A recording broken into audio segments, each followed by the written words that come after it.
हमने chapter start किया था, तो उस चैप्टर में बच्चों हमने थोड़ी थोड़ी चीज़ें देखी थी। हम मेनली देख रहे थे कि पावर शेयरिंग की ज़रूरत क्यों पड़ती है।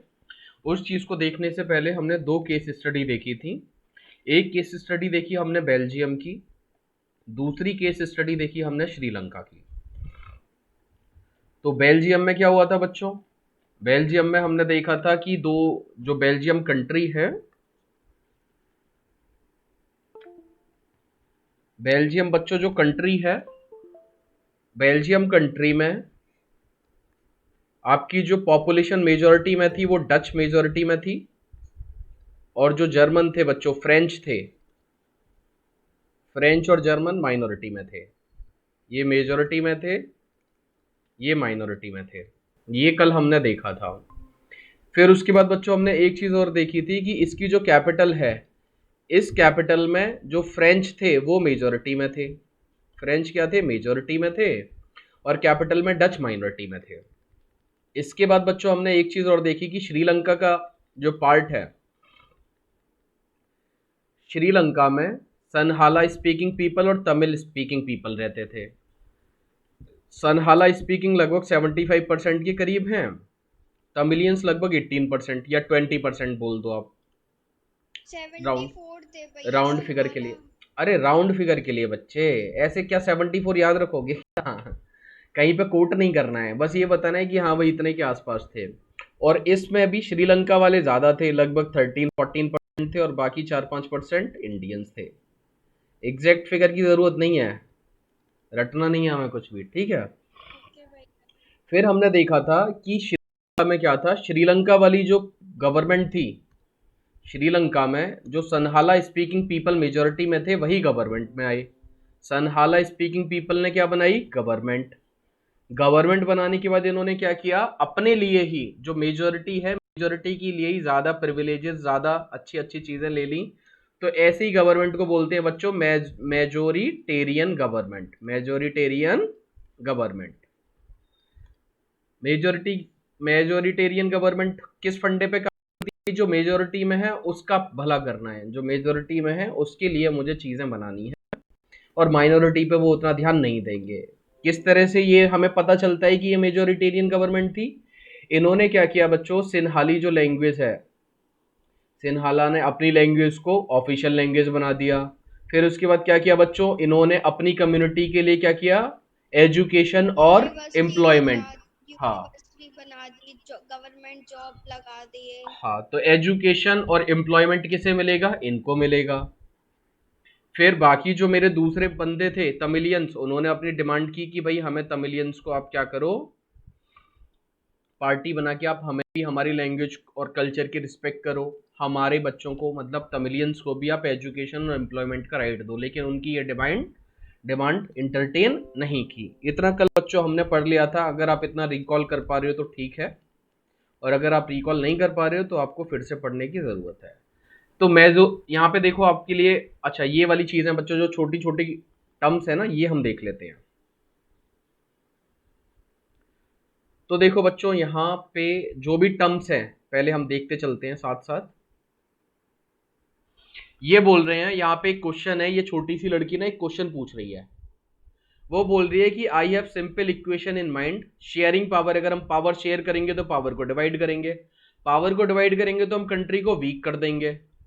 तो भाई आप क्यों पावर शेयरिंग करना चाहते हो जब कंट्री वीक हो जाएगी? तो इसका क्वेश्चन है, तो आप बताओ कि शेयरिंग पावर क्यों ज़रूरी है, और क्या इससे कंट्री वीक होगी?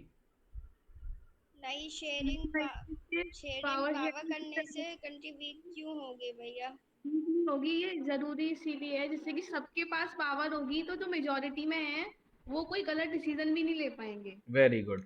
यानी कि कंट्री जिस और भी, सबके हाँ, पास पावर होगी तो किसी को और माइनॉरिटी वाले जो लोग हैं ना, उनके साथ सबको इक्वलिटी पार्शियलिटी नहीं मिलेगी। होगी, इक्वली वो पावर डिवाइड होगी, तो उनके भी मतलब रेस्पेक्ट होगा, कल्चर का, रीजन का, उन्हें भी जॉब वगैरह मिलेंगी। तो और पूरी ऐसा कंट्री नहीं है। डेवलप करेगी। इस तरह से क्या होगा, पूरी की पूरी कंट्री डेवलप करेगी। कंट्री के डेवलपमेंट के लिए कंट्री में जो भी लोग रह रहे हैं सबका डेवलपमेंट होना चाहिए, किसी एक का डेवलपमेंट नहीं होना चाहिए। क्या होना चाहिए बच्चों? सभी का डेवलपमेंट।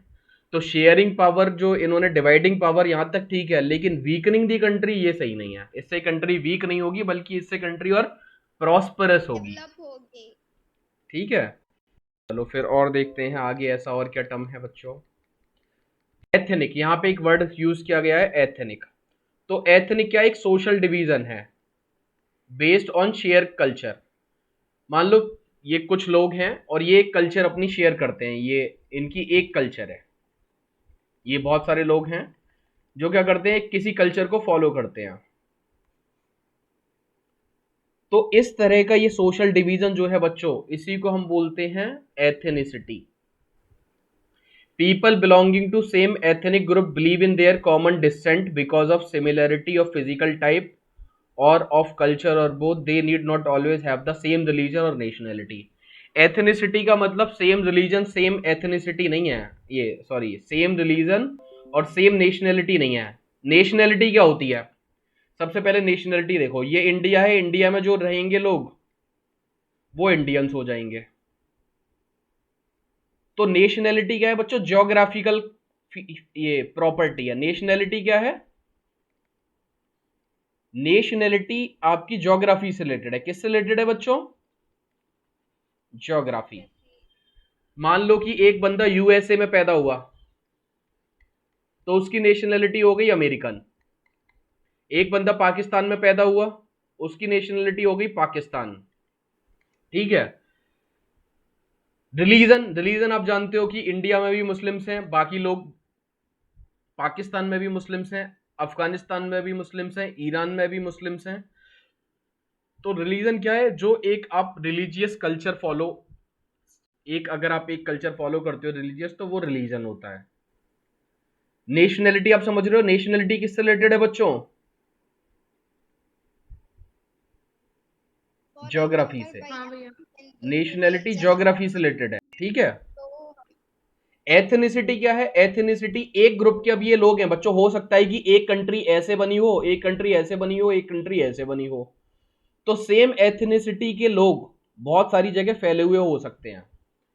एथनिसिटी क्या है बच्चों, एक कॉमन कल्चर, शेयर्ड कल्चर। इन्होंने क्या है, एक जैसी कल्चर शेयर करते हैं ये। जैसे एग्जांपल के तौर पे मैं आपको बताता हूं, Rohingya Muslim, Rohingya Muslims. Example के तौर पे मैं आपको बताता हूं कुर्द। कुर्द, जब मैं आपको वर्ल्ड ज्योग्राफी पढ़ाऊंगा, वर्ल्ड ज्योग्राफी खैर आपके सिलेबस में है नहीं, लेकिन जब वर्ल्ड ज्योग्राफी या वर्ल्ड मैप जब बताऊंगा तो आप मेरे को याद दिला देना कि कुर्द कहाँ पे हैं। तो कुछ सीरिया के पार्ट में है, कुछ सीरिया वाली जगह में है, कुछ ईरान में है, कुछ इराक में है। तो ये कुर्द बोलते हैं कि भाई हम सब लोग जो हैं एक जैसी कल्चर शेयर करते हैं, तो आप ऐसा करो, आप अपने अपने कंट्री में से थोड़ा थोड़ा पार्ट छोड़ के एक नई कंट्री कुर्दिस्तान बना दो। तो ये कुर्दिस्तान की डिमांड किसके बेसिस पे कर रहे हैं, शेयर्ड एथनिसिटी के बेस पे। ये बोल रहे हैं कि हमारी एथनिसिटी सेम है, तो आप हमें एक नई कंट्री दे दीजिए। चलो उस पे नहीं जा रहे। तो एथनिसिटी या एथनिक ग्रुप क्या होता है, एक सोशल डिवीजन है ये शेयर्ड कल्चर का। अब ये कल्चर बहुत सारे फैक्टर पर डिपेंड करती है, जिसमें हम डिटेल में नहीं जा रहे हैं। चलो बच्चों, ये हमने देख लिया था। फिर इसके बाद और देख लेते हैं जल्दी से, मेजोरिटेरियनिज्म देख लिया। अब मेजोरिटेरियनिज्म का यहाँ पे लिखा हुआ है कि ये मेजोरिटेरियनिज्म का मतलब क्या है। तो मेजोरिटेरियनिज्म का मतलब है बच्चों, I believe that majority community should be able to rule a country in whichever way it want. ये क्या बोलते हैं भाई, मेजोरिटी जैसे रूल करना चाहेगी वैसे रूल करेगी, और माइनॉरिटी की विशेष और नीड्स पे कोई ध्यान ना दे। मेजोरिटेरियन जो गवर्नमेंट है ना बच्चों, गवर्नमेंट के आप बहुत सारे टाइप पढ़ोगे, गवर्नमेंट के बहुत सारे टाइप पढ़ोगे। एक है डेमोक्रेटिक गवर्नमेंट, एक क्या है बच्चों, डेमोक्रेटिक गवर्नमेंट। एक आप टाइप पढ़ोगे बच्चों monarchy, monarchial form of government. एक आप पढ़ोगे ऑथोरिटेरियन, ऑथोरिटेरियन। और एक टाइप है बच्चों मेजोरिटेरियनिज्म, यानी मेजोरिटेरियन। तो मेजोरिटेरियन या मेजोरिटेरियन तो गवर्नमेंट एडजेक्टिव है, ये आप समझ जाओगे। और मेजोरिटेरियनिज्म क्या है बच्चों, नाउन है। नाउन है तो इसको डिफाइन करना है। और मेजोरिटेरियन गवर्नमेंट है, तो मेजोरिटेरियन गवर्नमेंट कैसे कैसे पॉलिसी को फॉलो करेगी, कैसी पॉलिसीज बनाएगी? उन पॉलिसीज को बनाएगी जिससे मेजॉरिटी को फायदा हो, मेजॉरिटी को फायदा हो, और माइनॉरिटी की विशेष और डिमांड्स को ये नहीं देखेगी, नहीं सोचेगी। मेजॉरिटेरियन गवर्नमेंट के बारे में आप समझे कैसी गवर्नमेंट होती है? जो मेजॉरिटी पे ज्यादा फोकस करे और माइनॉरिटी के बारे में बिल्कुल ध्यान ना दे। तो मैं आपसे पूछता हूँ, श्रीलंका की जो गवर्नमेंट के बारे में कल हमने पढ़ा, वो कैसी गवर्नमेंट हमने पढ़ी थी? क्या वो मेजॉरिटेरियन गवर्नमेंट थी या फिर हाँ भैया मेजॉरिटेरियन गवर्नमेंट थी? ठीक है। एक होता है बच्चों यूटिलिटेरियनिज्म। यूटिलिटेरियनिज्म में क्या होता है? हर किसी का फायदा हो। तो जैसे जैसे वर्ड्स आते जाएंगे वैसे वैसे हम आपको बताते जाएंगे। ऑटोक्रेटिक होती है भाई, एकदम तानाशाह टाइप की बनती जा रही है, गवर्नमेंट ने जो सोच लिया वो करती जाएगी। तो ये सारी चीजें हम देखेंगे जैसे जैसे आती जाएंगी वैसे वैसे। तो अब यहां पे आपसे क्वेश्चन पूछा गया है फिर से कि what is wrong if majority community rules.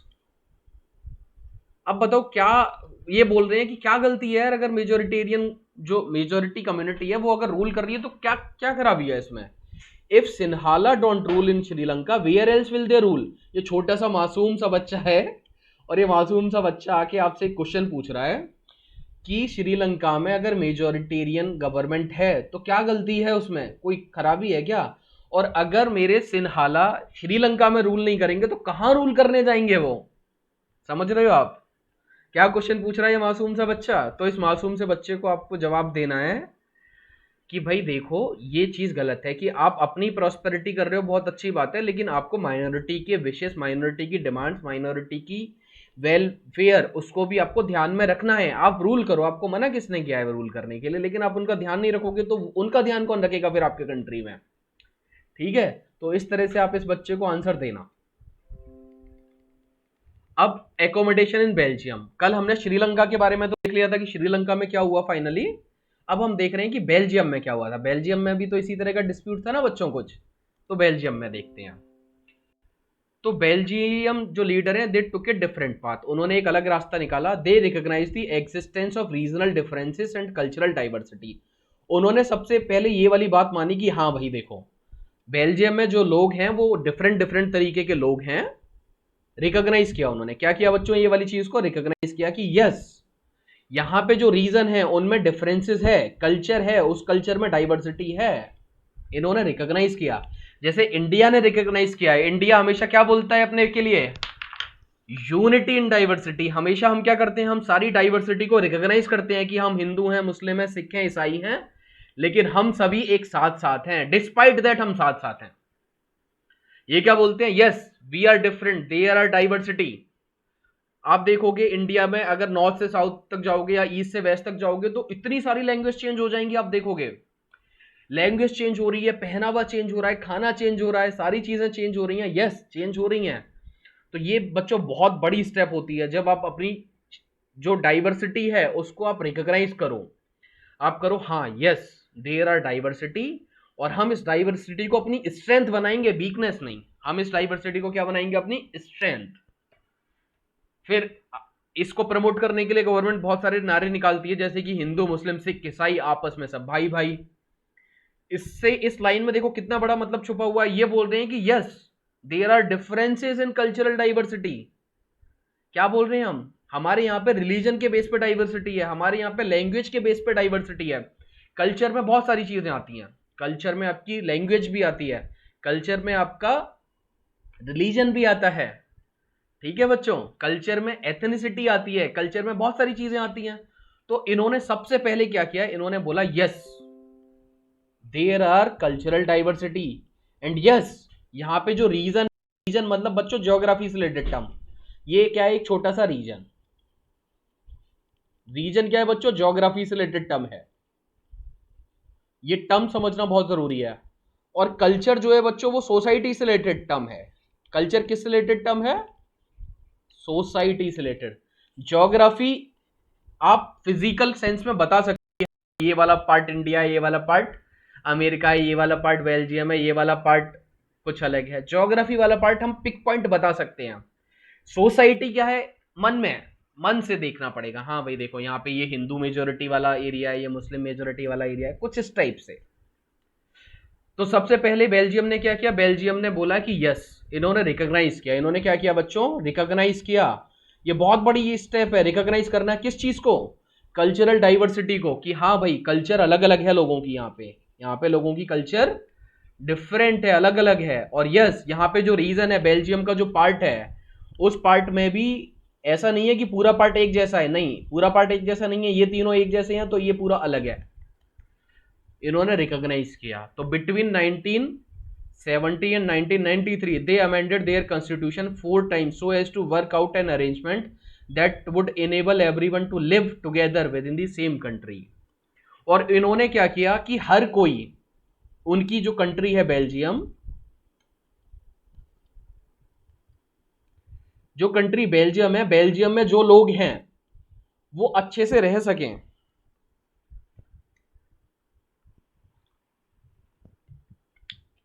ये क्या हो रहा है बच्चों,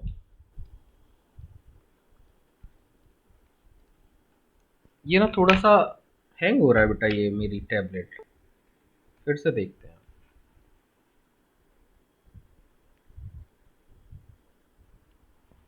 चलो जब तक हम बोलते हैं, तो इन्होंने क्या बोला, इन्होंने ये बोला बच्चों कि हमारी कंट्री में जो भी लोग हैं सभी लोग अच्छे से रह सकें, इसके लिए ये क्या करेंगे, इन्होंने जो कॉन्स्टिट्यूशन बनाया है उस कॉन्स्टिट्यूशन को बार बार चेंज करेंगे ताकि एक सही कॉन्स्टिट्यूशन बन जाए। ताकि क्या हो बच्चों, एक सही कॉन्स्टिट्यूशन बन जाए।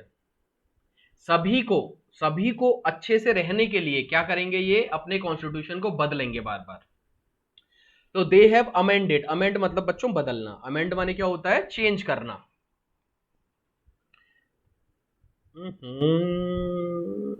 क्या क्यों हैंग हो रहा है बेटा ये,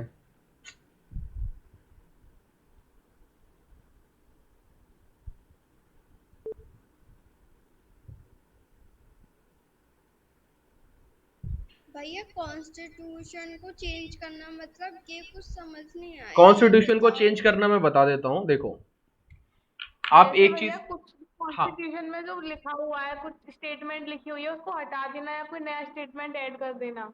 बिल्कुल बेटा, जैसे अब जो हुआ था कश्मीर वाले केस में, बिल्कुल बहुत सही आपने आर्टिकल बताया, बिल्कुल सही बताया है। देखो क्या होता है, कॉन्स्टिट्यूशन हमारे कब बना था आप बताओ,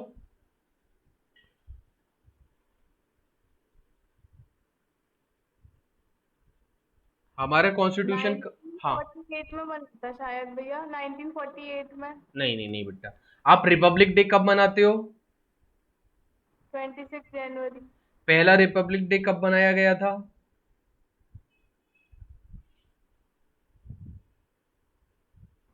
1949। 1950 में पहला रिपब्लिक डे बनाया था। और रिपब्लिक डे का मतलब क्या है हम बता देते हैं आपको, 26 नवंबर 1949, 26 नवंबर, ध्यान रखना जनवरी नहीं बोल रहे हैं, नवंबर बोल रहे हैं। 26 नवंबर 1949, चाहो तो लिख लो कहीं पर, 26 नवंबर 1949, इस दिन हमारा कॉन्स्टिट्यूशन, इस दिन हमारा कॉन्स्टिट्यूशन बन गया था, इस दिन हमारा कॉन्स्टिट्यूशन बन गया था। और उस कॉन्स्टिट्यूशन के कुछ प्रोविजन, बच्चों आपको आवाज आ रही है, क्योंकि मुझे ना ये पूरा लैपटॉप मेरा हैंग दिखाई दे रहा है। हाँ भैया वॉइस आ रही है, वॉइस आ रही है, चलो वॉइस से मैं बताता जाता हूँ फिर। 26 नवंबर 1949 को हमारा कॉन्स्टिट्यूशन बन गया था। जो हमारी कॉन्स्टिट्यूएंट असेंबली थी, उस कॉन्स्टिट्यूएंट असेंबली में ये बोला गया कि हाँ भाई हमारा कॉन्स्टिट्यूशन बन गया है। और उस कॉन्स्टिट्यूशन के कुछ प्रोविजन, बच्चों सारे नहीं, कुछ प्रोविजन उसी दिन इंप्लीमेंट हो गए थे। कुछ प्रोविजन, बहुत सारे नहीं, लेकिन पूरी कंट्री के जो लोग हैं उन कंट्री के लोगों के लिए पूरा कॉन्स्टिट्यूशन 26 जनवरी 1950 को लागू हुआ। और 26 जनवरी 1950 को हम बोलते हैं बच्चों रिपब्लिक डे। क्या बोलते हैं, रिपब्लिक डे के नाम से जानते हैं। ठीक है, इसके पीछे भी एक बहुत बड़ी कहानी है कि 26 नवंबर को जब हो चुका था तो उसी दिन लागू क्यों नहीं किया, 26 जनवरी को ही क्यों किया, 2 महीने क्यों इन्होंने वेट किया। तो ये वाली भी एक अच्छी स्टोरी है, कभी और बताएंगे आपको।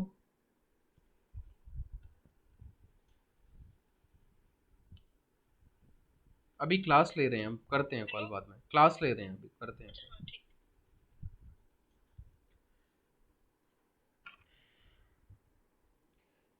बेटा बहुत ज़्यादा हैंग हो रहा है मेरा ये लैपटॉप, ये तो हैंग होना नहीं चाहिए, नया लैपटॉप है। भैया वॉइस तो आ रही है आपकी, आप वॉइस से ही बता दो। वॉइस से ही बता देते हैं। तो इन्होंने बच्चों क्या किया, अच्छा ये कॉन्स्टिट्यूशन अमेंडमेंट क्या होता है, शालू ने जो क्वेश्चन पूछा था वो मैं बताता हूँ। अब आप मुझे एक चीज बताओ, कॉन्स्टिट्यूशन बन गया 1949 में, तो क्या 1949 में जो कॉन्स्टिट्यूशन बना था वो आज की जो कंडीशन है उस कंडीशन को भी कैटर कर सकता है क्या बच्चों, या उसमें कुछ बदलाव की जरूरत है? चेंजेस की जरूरत है क्योंकि वो आज बहुत पुराना देखो, था। बिल्कुल उस टाइम पे हो सकता है कि भाई कोई तरह का चीज ना होती हो, लेकिन समय के साथ बढ़ गए। उस टाइम पे क्या इंटरनेट था बच्चों? नहीं था। नहीं। उस टाइम पे बहुत सारी चीजें नहीं थी।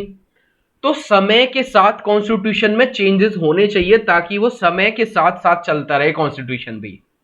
ऐसा ना हो कि वो पुराना किसी किताब की तरह पड़ा हुआ है और उसमें कोई चेंजेस नहीं हो रहे और वो समय की मार झेल ना पाए। तो क्या होता है बच्चों, चेंजिंग कंडीशन, चेंजिंग नीड के साथ हमें कॉन्स्टिट्यूशन को चेंज करना होता है। और ये चेंज करने का जो अच्छा वर्ड है उसको हम बोलते हैं अमेंड। क्या बोलते हैं बच्चों? अमेंड। और आपको जान के खुशी होगी कि हमारा कॉन्स्टिट्यूशन अभी तक 100 टाइम से ज्यादा बार चेंज हो चुका है।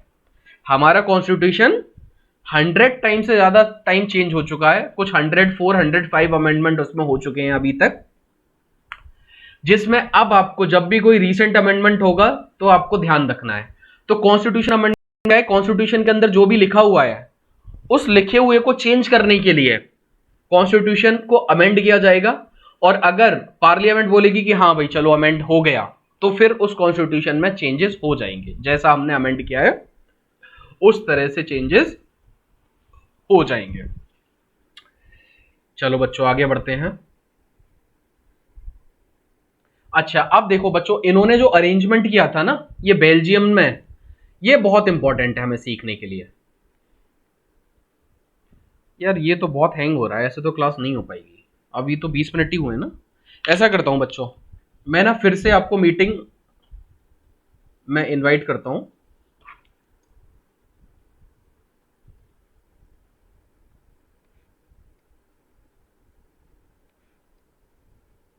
बहुत ज्यादा हैंग हो रहा है यार, ऐसा तो नहीं होना चाहिए। चलो बच्चों मैं ना इसको लॉग आउट करके फिर से आपको क्लास की लिंक शेयर करता हूं, ठीक है? आप लोग भले ही क्लास में रह सकते हो, बाद में मैं ज्वाइन कर लूंगा अगर वैसा होगा तो। मैं इसको बंद करके करता हूँ क्योंकि ऐसे तो मजा नहीं आएगा यार, ऐसे रुकेगा तो पूरा ही हैंग हो चुका है। किस वजह से हो रहा है ये भी समझ नहीं आ रहा है मुझे।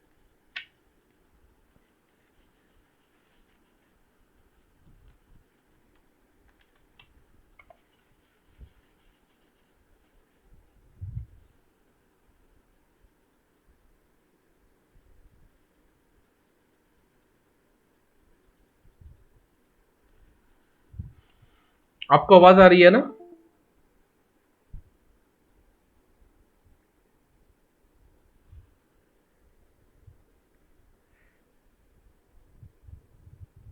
अरे यार क्या हो रहा है, ऑफ भी नहीं हो रहा है।